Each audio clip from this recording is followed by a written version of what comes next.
Thank you so much, Alf, for that introduction. And thank you so much to Semus and the Sigtuna Foundation for inviting me to speak and even to kind of start off this important conference. And I think the theme of this conference, ClimateExistence, is absolutely to the point of what we need to discuss at this very moment in human history, or the history of this planet, rather. Thank you for the nice also introduction of myself. But I'd like to start in this context by saying that I'm not only the former Deputy Prime Minister of Sweden and a politician and a writer, but I'm a person, and I'm a mum, I'm a citizen, and I am extremely worried about what we're doing to our common home, this planet Earth. And it's not a planet that is kind of outside of ourselves. You've been looking at the virus protection has expired, so. But it's not mine, it's Sigtuna's. No, I don't think, okay, let's go. It's inactivated. Right, great. But planet Earth is not something, it's not an object. It's an interrelated web of life, and we're all part of it. And I started to get very, very worried about what we're doing to our planet a long time ago, even when I was a child. I grew up in the countryside in southern Dalarna, and from my window, bedroom window, I could see a lake, a beautiful lake. And this lake, we were not allowed to swim in it and not fish in it. Well, we could fish in it, we could only give the fish to the cats because it was so contaminated by the nearby pulp plant. And I couldn't really understand how it was allowed for this type of smelly, ugly factory to poison such a beautiful thing as the lake besides my village. And this was a mystery to me. And this mystery has stayed with me throughout my life, my adult life. And it has also pushed me a lot in my professional choices to try to understand why are we doing this to our own home where we belong. How is it possible when we have all the knowledge, when we have all the facts, when we have all the tools, and we're still not protecting and doing what we all need, that we know that we need to do. And which actually is kind of mind-boggling. This is existential, because where we are at now, we're risking something that has been developed for 13.8 billion years, this web of life, with threads back to the Big Bang, which ignited the whole universe, where we are now part of. Not only us, but very, very wonderful creations that we can see all around us, all from small insects and butterflies to big whales and elephants. It's really a miracle.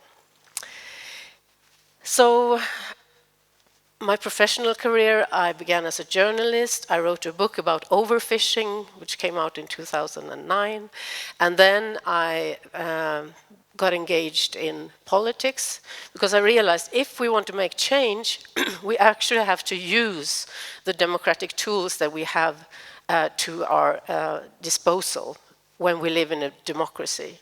So I went into the Green Party, and I left the Green Party 2 years ago, and this book kind of tries to be a report of my experience during those 12 years at the top level of European and Swedish, but very much also international climate policies, and trying to untangle this big mystery.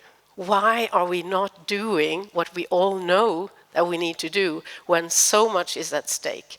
When this fantastic, beautiful planet that we're all dependent on is at stake. And things have not gotten any better since, well, 1970s.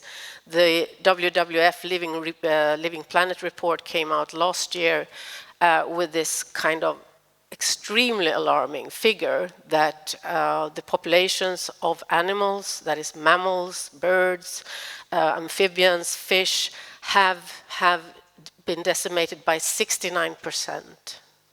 69% since 1970s, since I was a child looking out the window and being very worried about my own lake. So we haven't really managed to do what we need to do.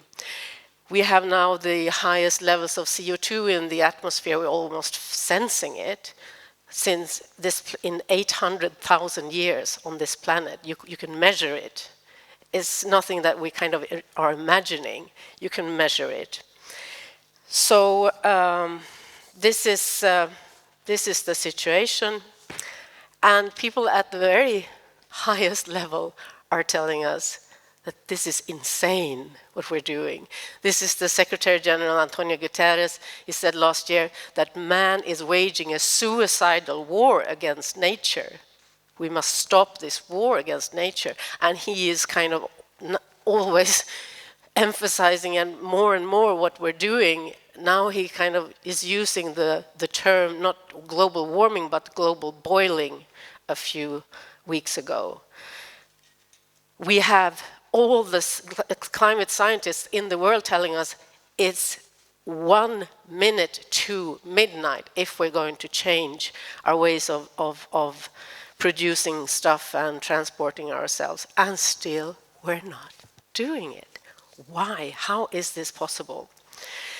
So I was in the middle of all this for 12 years, and you don't have so much time to reflect when you're in the middle of negotiations and trying to get legislation through and answering journalists, etc., etc. So I spent a few months writing this book and trying to kind of understand what are the reasons, what are the excuses, rather. And I could think of 3 logical reasons why we're not doing what we should be doing. One is that we don't trust the science. There's still so much doubt.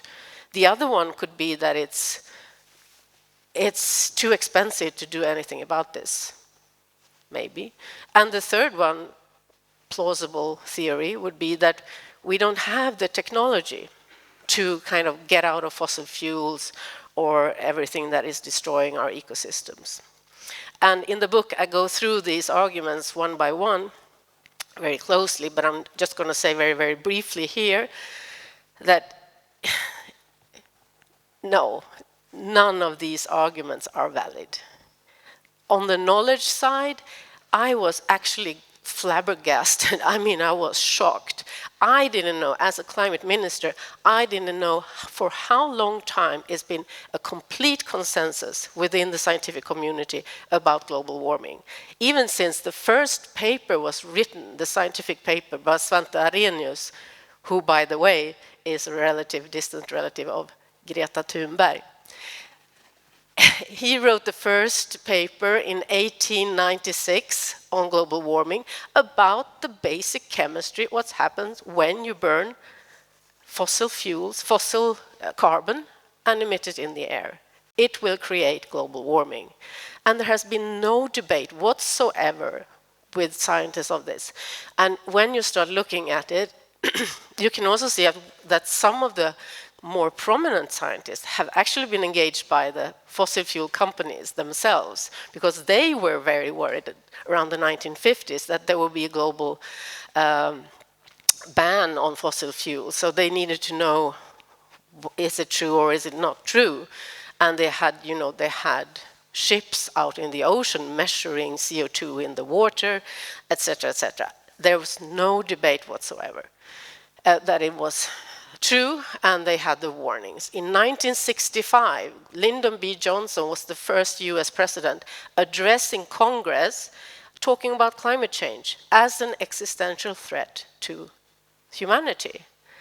Margaret Thatcher was in the UN General Assembly in 1989 saying we must have a global treaty against fossil fuels, because she was a chemist, by the way, and she was kind of really clear saying that we need to get out of fossil fuels, etc., etc. There has been no debate, even though we have had a lot of lobbying and fake news kind of reports trying to sow some doubt, but at the top level there has been no doubt. Okay, so next theory is that it's too expensive to do something about it. And these are figures coming from the International Energy Agency this year. Just look at this. It's the subsidies for fossil fuels. And it's many, many times more than still now than for renewable energy. So we're actually spending money on being continuing to be dependent on fossil fuels. We have money. We have money for lots of things, you know, for wars and stuff, but we're not spending the money on the right things. Okay. So last theory then, okay, so we have the money, we have the knowledge, but sorry, we have to travel by fossil fuels, combustion engines. We have to kind of wreak havoc on our lands while cultivating food. That's not true. You know, this is an electric car from 1895. Electric cars were actually more common in the end of the 19th century than cars with combustion engines. They were silent, they didn't smell. There was a whole fleet of taxi cabs in London, which people call the hummingbirds, because they were like humming around like that. Ladies' cars even. And Henry Ford made a technological decision just after the First World War. Was he going to go with combustion engines, or was he going to go with electric cars? And there were very, very, very prominent plans of going with electric cars. He had a collaboration with, with researchers doing a lot of research on getting the batteries better and better. But then I think the oil industry was booming, and there was a lot of possibilities of having fossil fuels for the cars, and then the choice was made. So it's not that we never had electric cars, and there's been so many attempts from some corners to try to get electric cars or other types of technologies out there during the last century, but it's been stopped all the time by very powerful fossil fuel lobbying and car lobbying. And you can look at every emitting activity that we have in the world, and you can ask yourself, are there any alternatives to this? And you'll always find yes. There are alternatives, but we haven't used them. So I'm not going to go into this slide very much.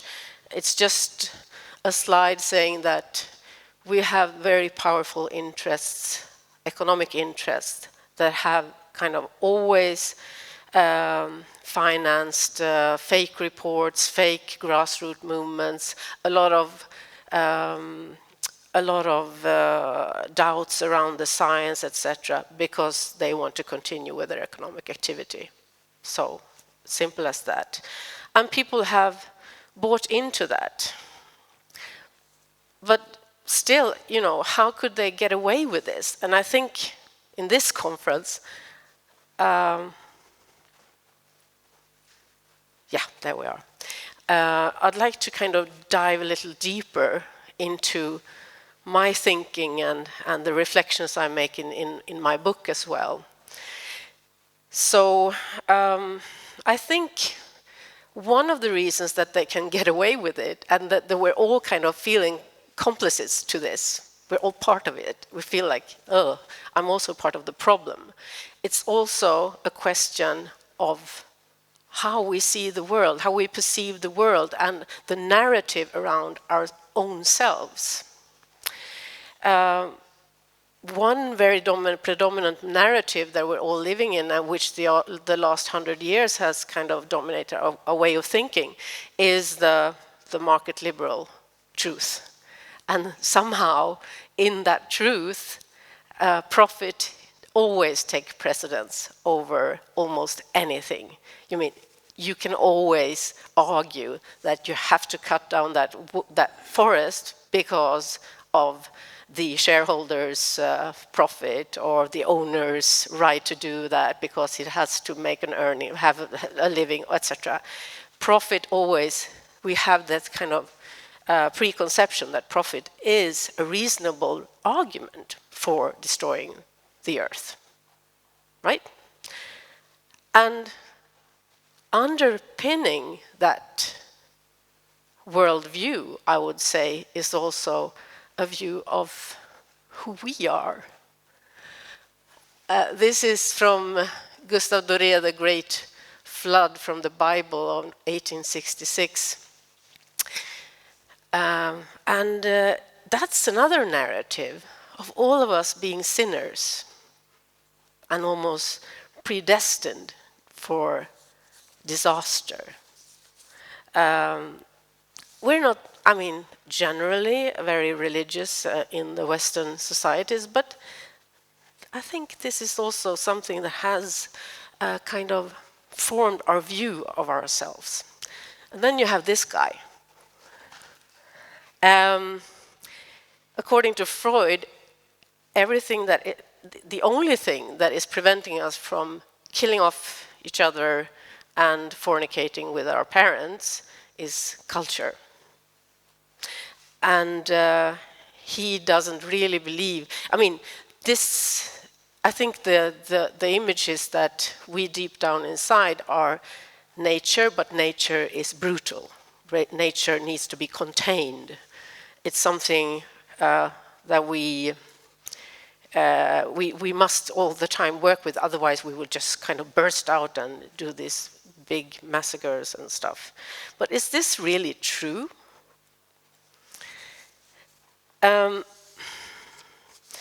I think the only way to try to get rid of a narrative is not by kind of contradicting it by facts or statistics or logics, but it's rather about creating another narrative, have another story, can beat that story.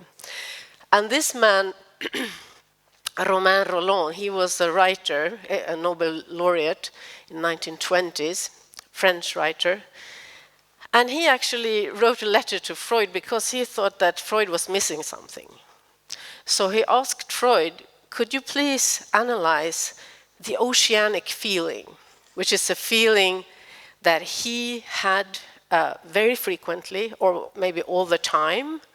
And he described the oceanic feeling as a feeling of losing one's boundaries and feeling part of the living world, and maybe also the spiritual dimension of the world.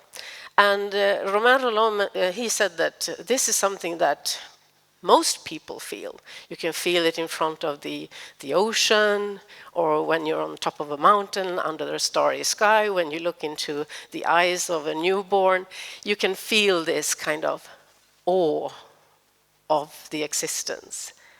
And it's a natural feeling. So please, Mr. Freud, could you please analyze this? It would be very interesting. And Freud, he thought about it for a year or so, and then he came back with a book where he answered Romain Rolland. And in this book he said that, well, he didn't deny that the oceanic feeling was a feeling, but it was very difficult to scientifically prove it.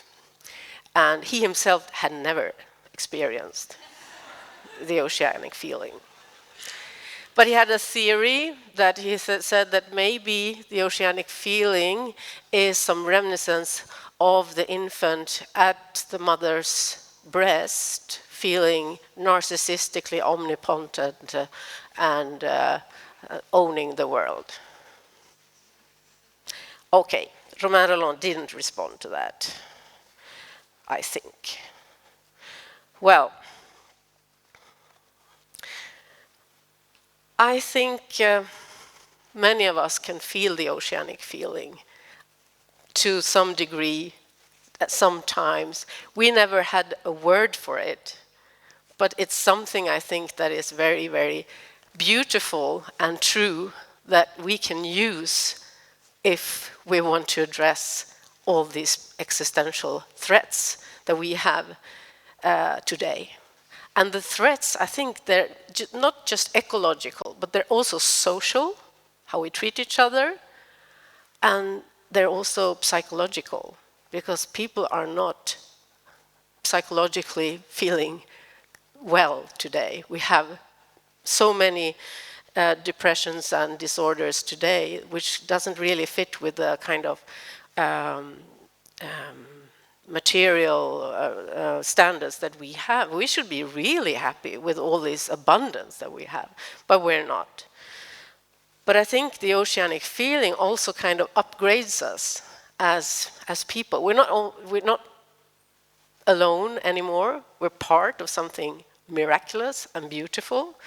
It gives us meaning because we need to protect it, and we can feel also some kind of pride of being part of this. And also scientifically, if we really look at the science, that's true. We're not kind of separate from the creation. We belong here. We are really part of this living web, which is this planet. And also this universe, because that has created this planet. So we have an old worldview, I would say, and we need to update it. And if we did, it wouldn't be impossible to achieve all these sustainable development goals. If we could start with cooperation instead of competition, with empathy instead of hostility, with looking at the common good instead of the individual good. And I'd like to also cite the Persian poet Rumi, because we heard of Rumi here before, and he says, "Why this prison while the door is open? It's just a change of mind." And how do we do that? I don't know.